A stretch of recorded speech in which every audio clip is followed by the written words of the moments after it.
کے نام سے جو بہت مہربان اور بڑا رحم کرنے والا ہے۔ السلام علیکم ورحمۃ اللہ وبرکاتہ۔ سامعین، کہتے ہیں کہ ایک بادشاہ نے ایک عظیم و شان محل تعمیر کروایا جس میں ہزاروں آئینے لگائے گئے تھے۔ ایک مرتبہ ایک کتا کسی نہ کسی طرح اس محل میں جا گھسا۔ رات کے وقت محل کا رکھوالا محل کا دروازہ بند کر کے چلا گیا، لیکن وہ کتا محل میں ہی رہ گیا۔ کتے نے جب چاروں جانب نگاہ دوڑائی تو اسے چاروں طرف ہزاروں کی تعداد میں کتے نظر آئے۔ اسے ہر آئینے میں ایک کتا دکھائی دے رہا تھا۔ اس کتے نے کبھی بھی اپنے آپ کو اتنی دشمنوں کے درمیان پھنسا ہوا نہیں پایا تھا۔ اگر ایک آدھ کتا ہوتا تو شاید وہ اس سے لڑ کر جیت جاتا، لیکن اب کی بار اسے اپنی موت یقینی نظر آ رہی تھی۔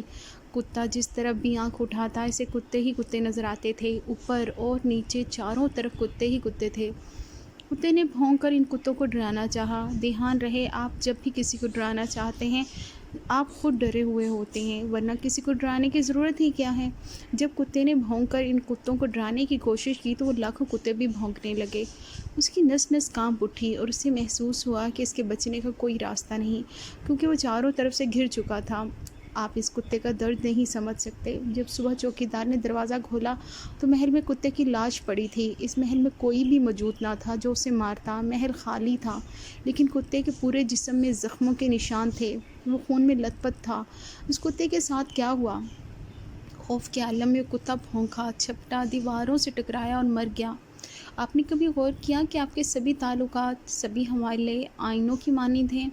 ان سب میں آپ اپنی ہی تصویر دیکھتے ہیں۔ غور کریں اور دیکھیں کہ نفرت سے بھرا آدمی یہ دیکھ رہا ہے کہ سب لوگ اس سے نفرت کرتے ہیں۔ لالچی آدمی کو یوں معلوم ہوتا ہے کہ سب اس کو لوٹنے کے منصوبے بنا رہے ہیں۔ وہ اپنے لالچ کی تصویر دنیا کے آئینہ خانہ میں دیکھتا ہے۔ شہوانیت کا مریض سوچتا ہے کہ ساری دنیا اسے جسم پرستی کی دعوت دے رہی ہے۔ فقیر کہتا ہے کہ ساری دنیا ایک ہی اشارہ کر رہی ہے کہ چھوڑ دو سب کچھ، بھاگ جاؤ دنیا سے۔